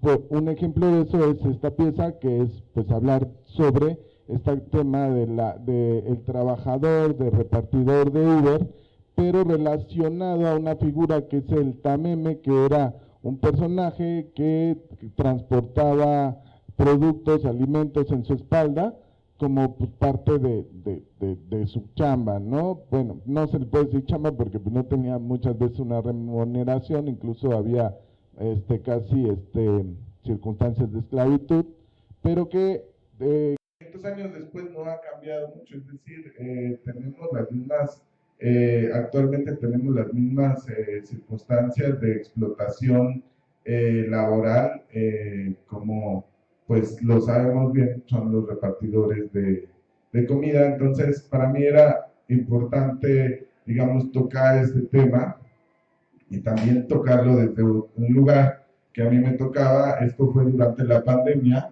cuando llega la pandemia y el mundo de alguna manera se paraliza.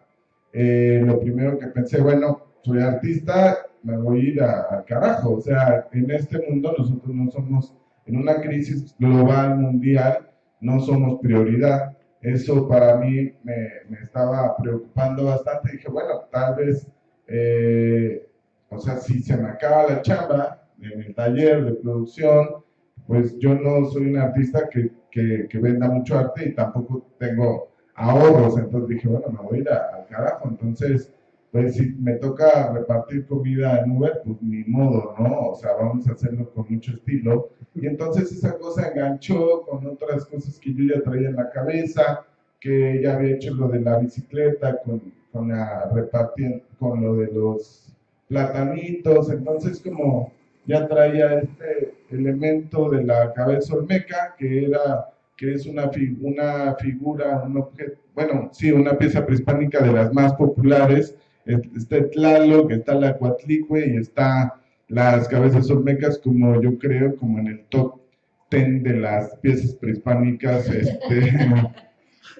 que más conecta, que más gustan al público y que reconoce bastante bien y que se reconocen a nivel mundial. O sea, estas cabezas han ido de gira mundial por muchos lugares, como embajadoras de la mexicanidad, ¿no? Entonces, para mí eso también era importante ponerlo ahí en la conversación. Aquí está otra. Y bueno, esta es la última pieza.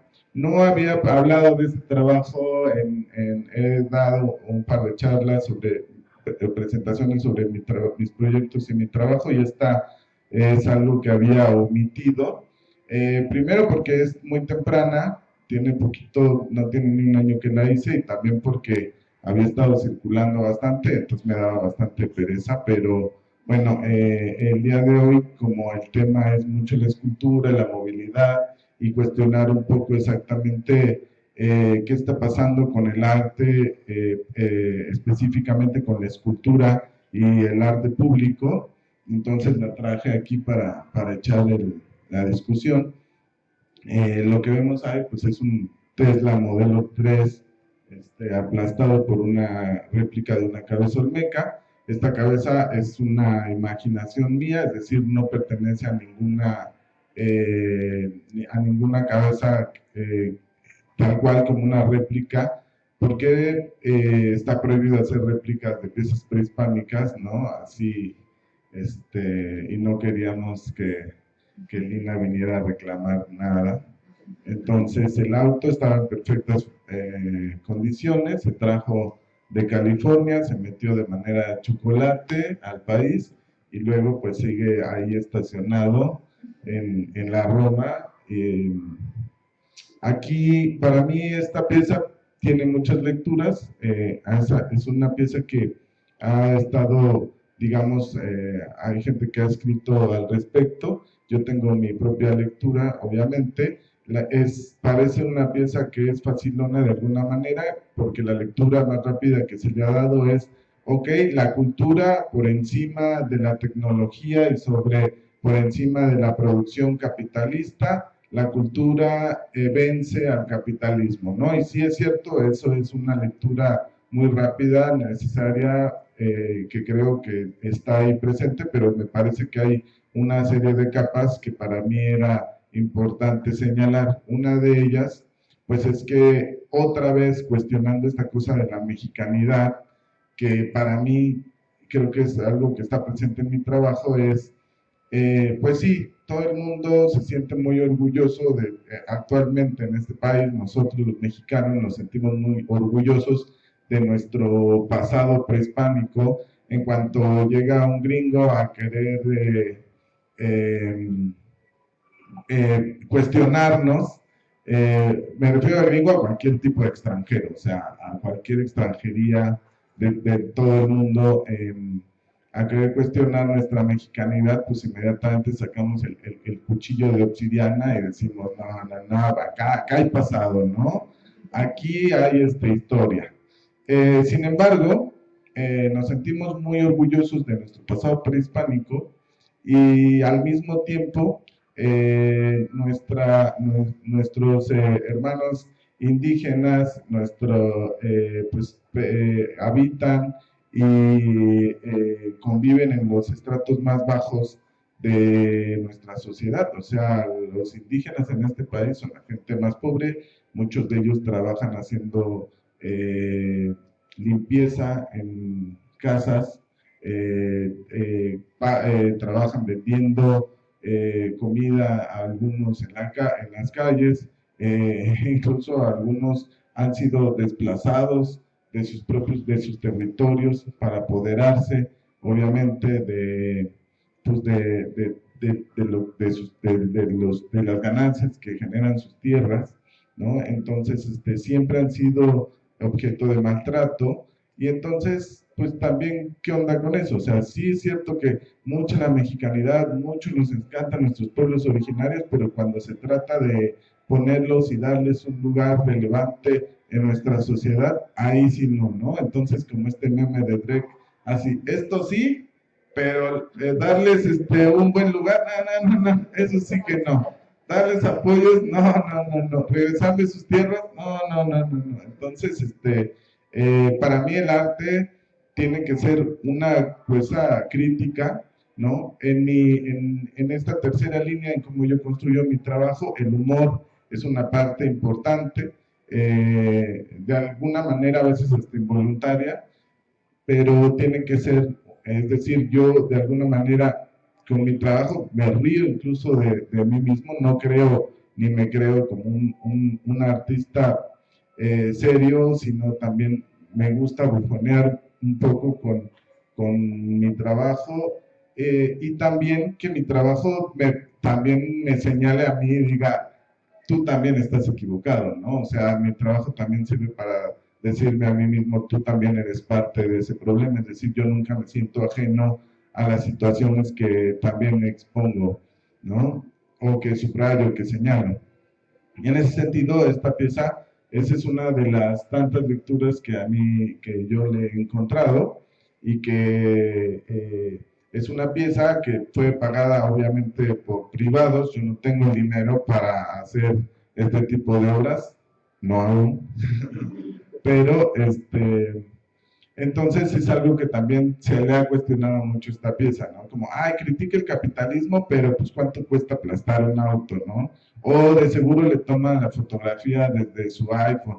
Sí, obviamente no se puede hacer una crítica al capitalismo fuera del capitalismo, porque este es el sistema en el que convivimos, en el que vivimos. Es decir, yo no conozco, nunca he viajado, nunca he estado en un país comunista o socialista, entonces no sé cómo sea ese lugar, no sé cómo funciona. Entonces las cosas que uno las critica desde donde uno está, donde a uno le toca, y eso no quiere decir que uno, porque hayas estudiado en una escuela privada, o porque tengas una lana para producir, o porque esto lo haya pagado un privado, no tenga las capacidades de ser crítico. Entonces el arte tiene esas posibilidades, el arte tiene la capacidad de ser crítico y autocrítico, y también el arte envejece, el arte también cambia. Vamos a ver qué pasa con estas piezas, vamos a ver cómo envejecen, y entonces me gustaría ver cuál es el discurso alrededor de todo esto dentro de 10 años. Veamos si es que Tesla se apodera del mundo como lo quiere hacer, cómo funciona esto, ¿no? En 10 años más. Entonces, pues nada, ese es parte de mi trabajo. Esta pieza, a pesar de que la pagó un privado y está en un terreno privado, yo siempre la concebí, obviamente, como una pieza de arte público. Para mí, en mi cabeza, tiene y funciona igual que las otras que se andan moviendo. Por algo estaba encima de un auto y tiene llantas, aunque sea imposible de moverse. Pero para mí sigue siendo y creo que como la gente se ha acercado a ella, sigue siendo porque la concebí como eso, como una obra de arte público. Entonces, pues nada, creo que con eso termino mi presentación. Gracias. Muchísimas gracias, Chavis. Creo que hemos podido ver en estas presentaciones, en las piezas que presentó Pavel, en los proyectos que presentaron Claudia y Chavis, las operaciones de la escultura que hoy estamos, frente a las cuales estamos hoy, una escultura que tiene esta movilidad, que puede ser dinámica, que es performativa, que apela al humor y que incide dentro de su contexto urbano, digamos, en donde toma significados también en esa convivencia, en esas lecturas que ocurren en el momento dentro del espacio público, que eso me parece un tema muy relevante. Y bueno, pues quisiera abrir la discusión tanto quieren también preguntar algo, y por supuesto quienes nos acompañan, tengo ya algunos comentarios que nos hacen en las redes, pero quisiera iniciar, si hay alguna pregunta aquí en la sala, ¿alguien quiere participar? Entonces voy a comenzar haciendo unas referencias, no se preocupen, no se animan, no sean tímidos, se trata de... ¿Hay preguntas en línea? Hay preguntas en línea, entonces quisiera retomar esas preguntas y denme un segundo. Tenemos por aquí a Visible Invisibilización, que dice, interesante el planteamiento de Claudia, donde la arquitectura hostil puede entenderse como una narrativa más o menos silenciosa y muchas veces invisible que articula el control y la exclusión en los espacios urbanos. Hacerlo visible es una metáfora de nuestra cotidianidad y del señalamiento del sistema desigual y excluyente en el que nos encontramos. Pensemos en los disqueasientos de metal frío de las paradas de autobús. Antes no te podías sentar, ahora son muy pequeños y redondeados hacia abajo con tubos atravesados a manera de descansabrazos, donde obviamente no se puede descansar. Muy interesante. Y, bueno, es más bien un comentario. También aquí hay otro comentario que habla de la obra de Chávez, que dice, Intersticios Urbanos, que dice, la obra de Chávez, el tameme soportando con la carga histórica y cultural de un pasado monumental, y ahora con el Uber Didi sometido a las exigencias de un sistema económico que perpetúa formas de explotación y precariedad. Interesante, llevamos una carga que no solo es física, sino también cultural y emocional. Y aquí hay una pregunta de Hardest Group que dice, ¿alguna banda piensa que la intervención de graffiti muy feo del Sealer a la pieza de Chávez fue un insulto, pero otros creen que deberían dejar el graffiti y cualquier cosa que venga y que se enfrente a lo público realmente? ¿Qué opina el artista?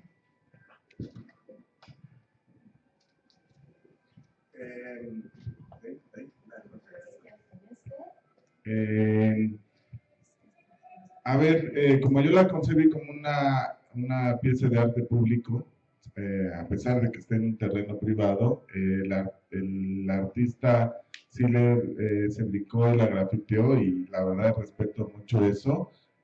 A mí el graffiti personalmente me encanta, específicamente más las bombas y los tags, son algo que me parece hermoso, me encanta la caligrafía, y me vuela la cabeza cada vez que llegan más altos, cómo se trepan a puentes y arriesgan su vida por hacer algo así. Para mí, él tenía todo, y él y otros artistas del graffiti tienen todo el derecho de treparse y rayar donde quieran.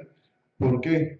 Pensemos ahora un ejemplo de cómo las elecciones que acaban de suceder llenaron toda la ciudad de propaganda y de caras de candidatos que y muchos de ellos no son absolutamente nada agraciados como para tener que verles la cara gigante por toda la ciudad. Entonces, eso es desagradable, nadie dice nada al respecto. En realidad, la ciudad está llena de esa porquería. Tenemos también un montón de publicidad de todo tipo, gigantesca, contaminando toda la ciudad, pero bueno, como ellos pagan, entonces ellos tienen el derecho a ocupar el espacio público como se les dé la gana.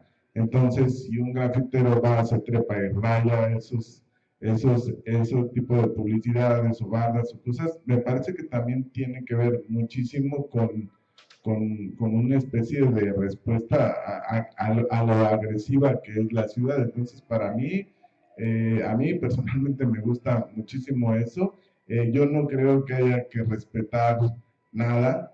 Me encanta a mí ver muchas de las pintas que se generan en el M8, el 8 de marzo, con reclamos que me parecen bastante legítimos. También me gusta ver cómo mucha gente con corte conservador se espanta y se alarma, ¿no?, de cómo los monumentos son rayados, en un país donde la violencia se ejerce en todas sus circunstancias contra las personas vulnerables, como había mencionado, mujeres, gente indígena, entonces, pero pareciera ser que eso no es importante, ¿no? Entonces, no, hay que, para mí, creo que el graffiti como una expresión artística tiene todo mi respeto, muchas por encima de un montón de esculturas que han sido impuestas y colocadas en esta ciudad y otras, ¿no? Sin avisarnos, sin pedirnos permiso. Entonces, para mí el ejercicio de la antimonumenta que está en Reforma sobre donde estaba la estatua de Colón, maravilloso. O sea, genialidad, me encanta, ¿no? Pero bueno, esa es mi perspectiva, mi punto de vista. Yo, Chávez Mamo, así es como lo veo. Entonces, eso. Muchas gracias. ¿Sí puedes pasar?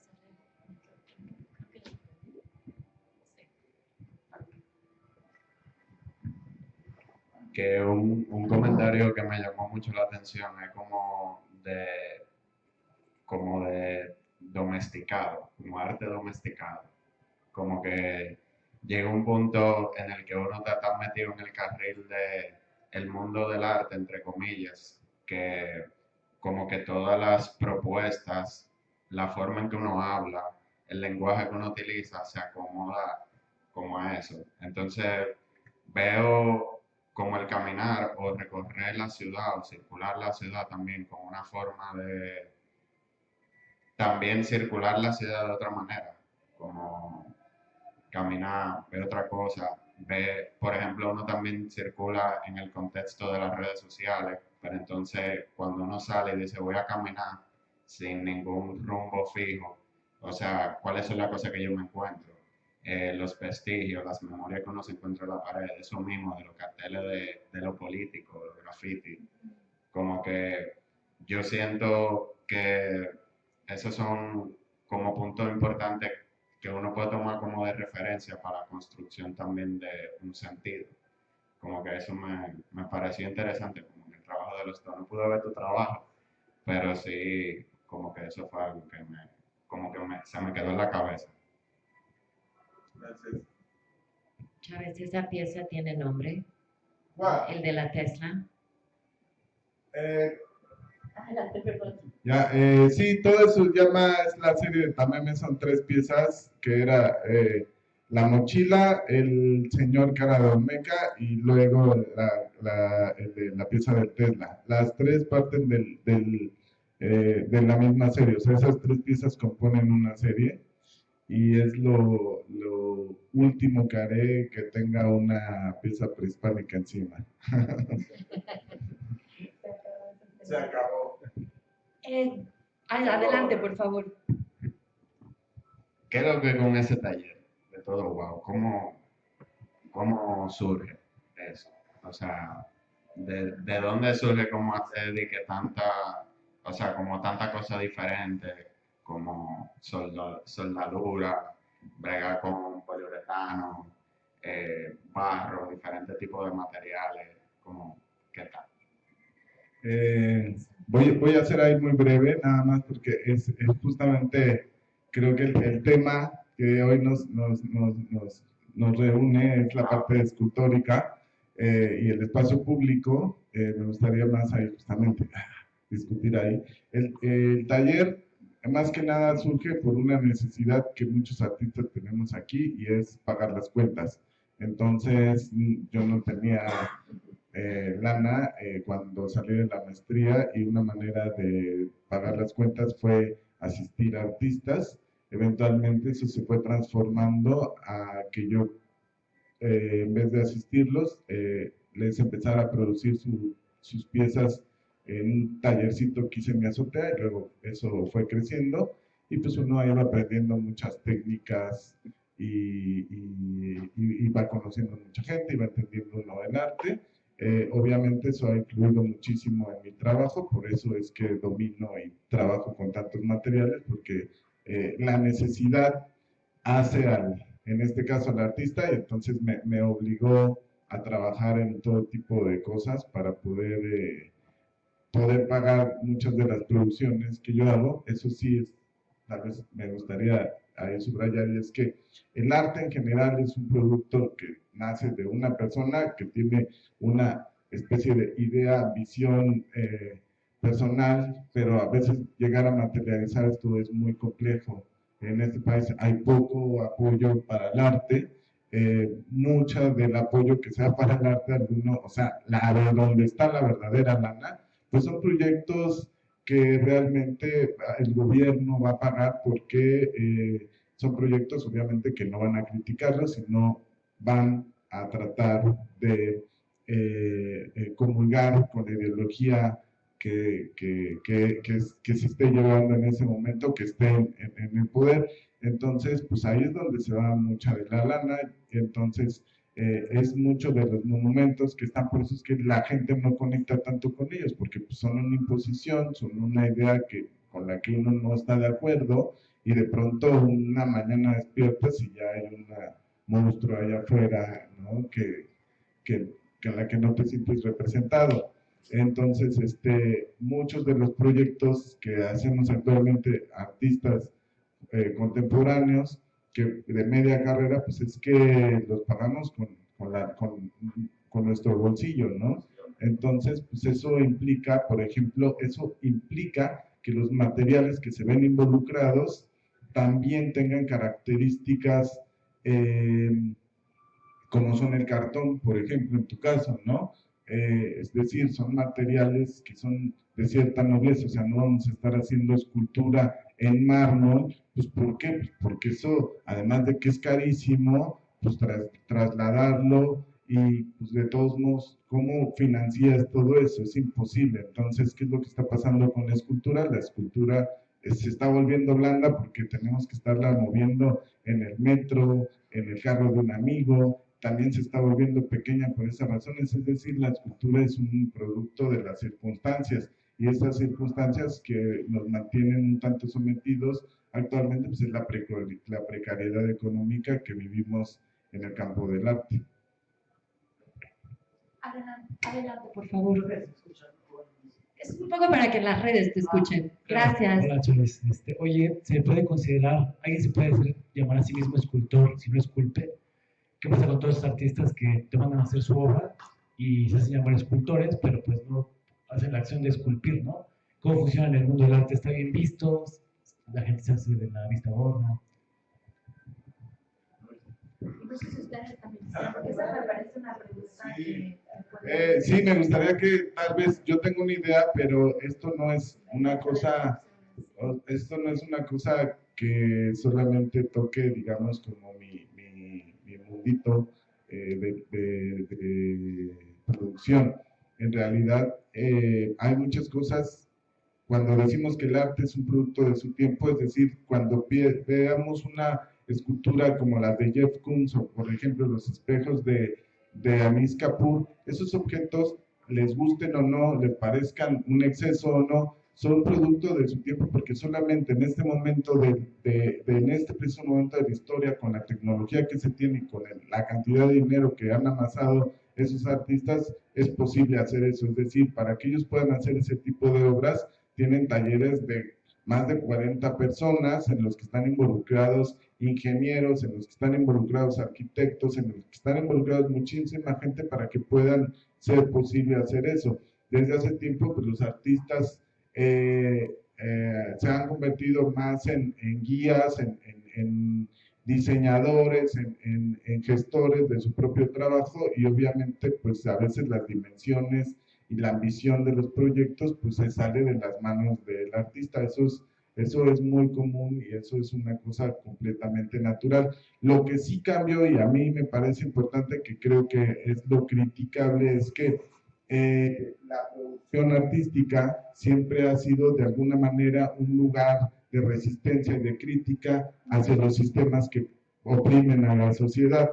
En este sentido, me parece que muy criticable, y creo que sí estaría bueno ahí señalar y apuntar No sé qué opinan ustedes, y ahí estaría muy padre discutir, porque es algo que yo lo estoy pensando todo el tiempo, cómo el capitalismo, los mercados, desde el mercado del arte, desde allá hace 20 años, que fue creciendo a partir de las ferias de arte en este país, cómo han implementado sus modelos y cómo los modelos de producción de Estados Unidos, por ejemplo, donde esto es muy natural que suceda, se fueron acoplando a las producciones y a la manera de hacer arte actualmente en este país, donde antes, obviamente, Anish Kapoor y Damian Skills y todos los grandes artistas blue chip, pues obviamente tienen empresas gigantescas, pero como ahora puedes encontrar un artista que incluso recibe una beca del Estado, ¿no?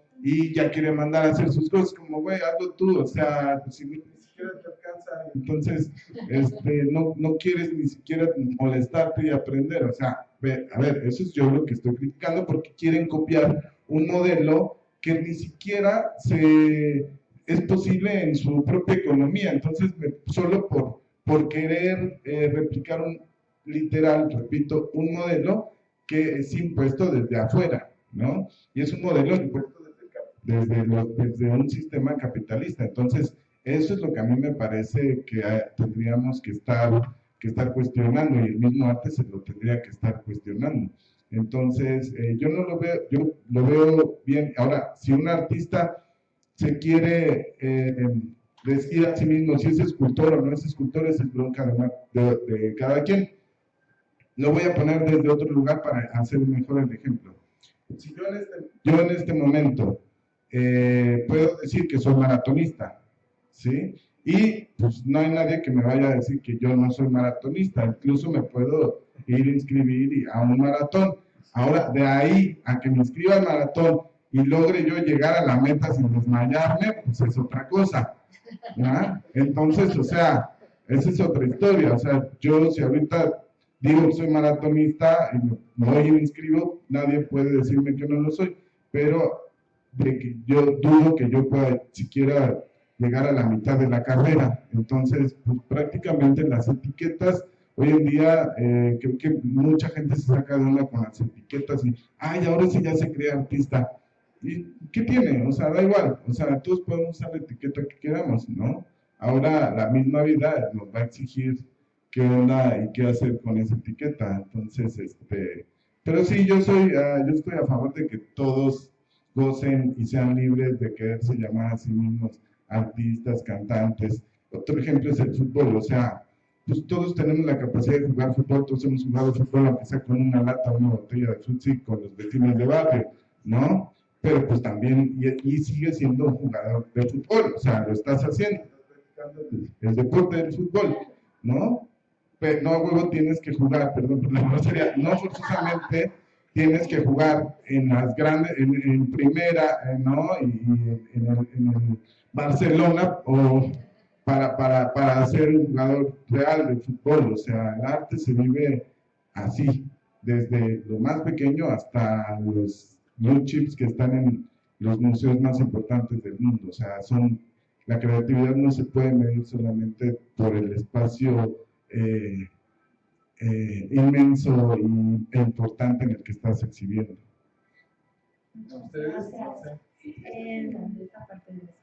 Sí, bueno, para mí, en esta serie escultórica de cartón, era importante para mí que en un inicio las hiciera yo, porque sentía que mi encuentro con la forma original en la vía pública había sido a partir de mi corporalidad, ¿no? Entonces, a quien me había afectado era mi cuerpo transeúnte de mujer latinoamericana, ¿no? Entonces, en este sentido, las piezas no son una réplica exacta del original, sino que son un símil que se basa en mi estado, es decir, a qué altura estaba con respecto a mi cuerpo, la podía o no rodear con mis brazos, cuántos pies de mi medida representaban para hacerlo, ¿no? Entonces, así fue que empezó esa serie. Y antes de hacerlas en grande, las empecé a hacer en maqueta que cabía en mi mano, ¿no? Como para entender cómo iba a construirlas, porque tampoco es que pues las construía desde la intuición y no tenía como un esquema matemático de cómo hacerlo, ¿no? Correctamente. Esta serie de maquetas que de pronto tuve, que ya estaban así buenísimas, se desdobló en una idea muy padre con Piedra Ediciones, que era como, ¿por qué no hacemos un libro para que quien lo adquiera pueda construir estas mismas maquetas? Es un libro desprendible, sí, está bien chido, desprendible, armable, y se llama así, un vasto paisaje de ruinas para armar, en el sentido de que a mí me interesaba que no se quedaran justamente otra vez solo conmigo en mi estudio ahí encerradas, sino que pudiera ser una serie que se comparta, que, que sea más grande, que pueda estar en tu estante o que la puedas dejar en la calle misma, como sucedía con las esculturas originales. En estos caminares con las piezas, las que nosotros, con una convocatoria como que invitamos a personas a participar, a crear exposiciones temporales de escultura para transeúntes con prisa en la vía pública. Para mí era importante que, así como yo vi estos objetos como de rápido, digamos, o como de reojo, porque cuando yo camino, cuando hablo de caminar, no lo digo como en un sentido romántico de la deriva, ni en un sentido del flaner, ni como de esta persona como artística que tiene todo el tiempo del mundo para sentarse a ver el atardecer, etcétera. No, o sea, yo camino por una necesidad de traslado hacia mi trabajo, hacia mi casa, hacia mi taller, y justo para intentar evitarme tantas horas de tráfico, ¿no? Entonces, en este sentido, pues yo voy de pasada y es que medio veo de reojo estos objetos que se me interponen, no solo a mí, sino como a todos los otros transeúntes de diferentes corporalidades y situaciones, ¿no? Entonces, al intentar hacer estas exposiciones afuera, justo quería que fueran como algún momento, como compartir justo con todas estas otras personas y corporalidades que no tenemos tiempo de ir a ver una exposición, que no necesariamente me bajo de Metro Polanco para ir a ver una galería, sino como que es el camino que yo tomo todos los días al trabajo, y en ese sentido dejar esas exhibiciones en la vía pública para mí era importante. Algunas son temporales y algunas se quedan permanentes, y me desprendo de la escultura, ¿no? Yo ya no sé qué va a pasar con ella, no sé si alguien se la lleva, la tiran, la rompen. Han ocurrido solamente 2 ocasiones que sí me han dicho como de, ay, me regalas la formita, y yo, así, claro, llévatela, no sé para qué la quieres, pero está genial. Y ¿para qué decía todo esto? Bueno, pues sí, justo como que a mí sí me interesa que la escultura sea un momento pues de cercanía, y que no sea este objeto monolítico, intocable, al que tienes que estar como separado como por 3 metros y que no puedes pasar de esa línea, sino todo lo contrario, ¿no? Que sea algo que puedas manipular, cuestionar y montar en cualquier espacio. Bien, pues yo en realidad pensaba también en que cuando hablamos de esculpir no es solo la acción, sino más bien la escultura tiene que ver con otras cosas que hay ahí, como el espacio, como el volumen. No sé, por ejemplo, a veces cuando estás en una cuestión incluso bidimensional como el dibujo, puedes decir, ese dibujo es muy escultórico, ¿no? Entonces tiene que ver no con la acción solo de devastar, sino más bien tiene que ver con cómo nos asociamos con otras cosas que tienen que ver con la escultura. Y eso se ha expandido tanto, justo a partir de la idea de Rosalind Krauss de campo expandido en el arte, o la pérdida del pedestal en el caso de la escultura, a algunas ideas que ha hecho Beuys, por ejemplo, como la idea de escultura social, ¿no? o la idea ampliada del concepto de arte. Entonces, un poco lo que hacen los artistas en general es que indisciplinan el arte, es decir, extienden esas fronteras. Y Claudia dice, esto es una escultura, entonces viene Chávez y dice, pero esto también, ¿no? Y entonces el arte, en realidad, lo que hace es todo el tiempo estarse indisciplinando a sí mismo y expandiéndose, ¿no? O sea, creo que esa sería mi visión, digamos, de eso que preguntabas. Y luego, en cuanto a un poco lo que nos platicaba Claudio Chávez, creo que, por ejemplo, ahorita estaban hablando los dos de caminar o de movilizarse o tener movilidad en la ciudad. Tiene que ver un poco con lo que yo comentaba de este concepto del artista, digamos, como ciudadano también. O sea, es decir, hay una serie de cosas pues, que tú tienes que hacer. O sea, tienes que comprar para comer y tienes que pagar una renta y tienes que andar en la ciudad, en tu transporte, en tu bicicleta o lo que sea. Y entonces estás viendo cosas que la institución no ve. O sea, cuando tú te metes a cualquier página de cualquier gobierno, de cualquier parte del mundo, hay una lista aérea. Tú vas a ir a viajar a un lugar, te metes a buscar y hay una lista aérea. Es decir, anota todas las actividades que pasan a nivel de piso, ¿no? Y los artistas lo que hacen es encontrarse esas cosas y decir, no, aquí hay algo, ¿no? Algo que tú estás evitando en esas fotografías institucionales turísticas, ¿no? Es decir, aquí huele mal, o aquí hay una cosa con la que me estoy tropezando, o aquí te pueden empujar o te pueden atropellar. O sea, es decir, hay un montón de cosas. Y entonces, eso tiene que ver con esta idea, a lo mejor, de una escultura que estaba encumbrada, estaba, como decíamos, sin moverse, monolítica, conmemorativa, y entonces ese cuestionamiento también hay de la escultura, ¿no? Es decir, como qué función tiene que cumplir este objeto ahora, si es que tiene que cumplir una. O sea, que puede ser construirlo o desarmarlo. O sea, es decir, la acción o la operación del artista tiene que ver más con eso que quiere como que observemos o que pongamos una serie de preguntas o leamos esa serie de preguntas que nos está haciendo. Y cerraría con esto, o sea, también un poco por lo que decía Chávez de la pieza, ¿no? Y también de alguna manera, no lo dijo claro, pero seguro también con sus piezas pasa. O sea, tú puedes pensar que algo ahí va a estar, no sé, 15 días y dura 15 minutos, o al revés, piensas que ya se perdió y que lo que pusiste ahí mañana ya no va a estar y lleva 7 años ahí. Entonces, siento que esta idea, digamos, como del anclaje, y hay otra palabra que usa Pablo que también me gusta mucho, que es, vamos a anclar un parásito, o sea, buscas el anclaje y pones un parásito, ¿no? Y entonces lo que haces es, pues el parásito lo que hace es defenderse a todo lo que pasa en la ciudad, ¿no? Para permanecer en ese lugar. Y esto, ¿por qué lo digo? Porque ahí es una manera, digamos, como de algo que tenemos que decir, sí, a lo mejor como artistas, pero también como ciudadanos. O sea, yo quiero decir esto, ¿no? Y entonces están pasando muchas cosas que se quieren decir. Entonces, cuando alguien va y grafitea algo, creo que es a veces ni siquiera llegar al graffiti, ¿no? Creo que a todos nos ha tocado leer esa barra donde dice, aquí estuvo Juanito, ¿no? Y creo que sí, a lo mejor va a haber una parte de personas que piensan que Juanito es un vándalo, porque puso aquí estuvo Juanito. Pero en realidad lo chingón de eso, bueno, que me parece chido, es que Juanito se está apropiando de esa parte de la ciudad, aunque sea un pedacito. Y eso me parece que es importante porque tiene un significado en la ciudad. O sea, es decir, aquí estoy yo en esta parte de esta ciudad, ¿no?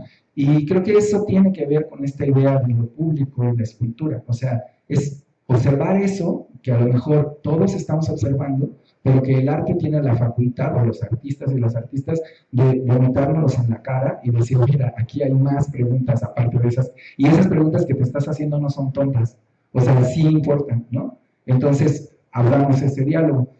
Los artistas y las artistas están preocupados por abrir un diálogo, ¿no? Las estructuras institucionales, no todas, pero la mayoría están pensando en cerrar ese diálogo porque el diálogo siempre tiene un pensamiento crítico. Entonces sería mi parte. Muchísimas gracias, Pavel. Yo creo que sí, lo que estamos viendo aquí con sus preguntas es desde cómo nos relacionamos con la ciudad. Cada uno plantea las piezas que mostraste también plantean una solución, una relación con la escultura desde su propia relación en voy en el metro, me bajo, camino, voy en la bicicleta, qué es lo que veo, qué es mi alcance, con qué en dónde me habito, y con eso qué preguntas también me formulo, ¿no? Y en esta atención que bien señalas, precisamente de ir ganando terrenos, apropiándonos de las partes que habitamos y también ir negociando con ellas, por decirla de una manera, ¿no? Pero de pronto son disputas que a veces son mucho más tensas que en otras. Y hay una pregunta más en redes que me gustaría que fuera nuestra pregunta final, ya se nos acaba el tiempo, pero me parece que es una pregunta que nos ayuda a unir las 3 sesiones que llevamos conversando.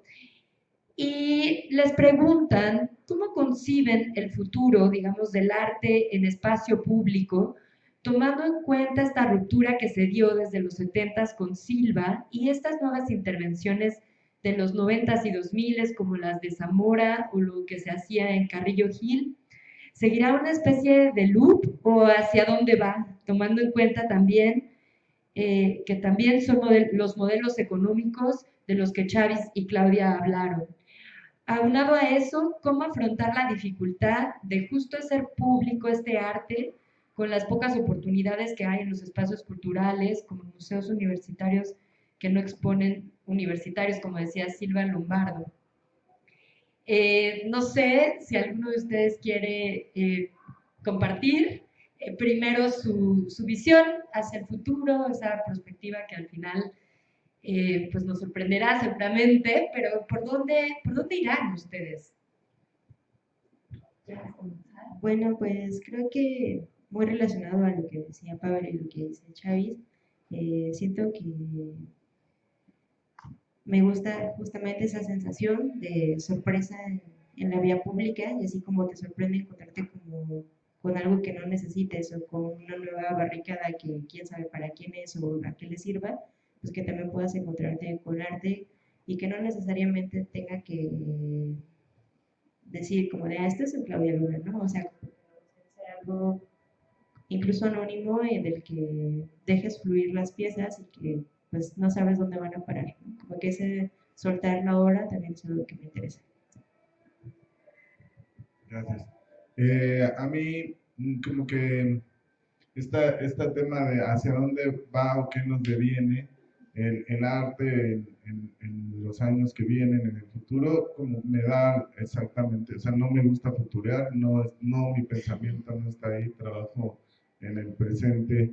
Lo hermoso de este mundo es que siempre nos está sorprendiendo con algo, y cuando pensamos que ya sabemos qué es lo que viene, algo sucede, ¿no? Una pandemia fue un ejemplo de eso. Entonces justamente no sabemos lo que va a pasar, lo que sí sabemos es que la gente con su creatividad, los artistas de todo tipo, estamos hablando de la gente de que hace danza, que hace música, que hace teatro, todos siempre responden desde ese lugar que es el mundo de la creatividad. Entonces, pese a lo oscuro que a veces puede verse el futuro, estamos hablando de cosas serias, guerras, calentamiento global y todo lo que vemos en las noticias. Siempre hay una luz en el camino que tiene y está justamente alumbrada pues, por la misma gente que también está dedicada a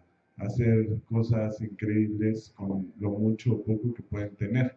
Entonces, creo que eso es. Muchas gracias.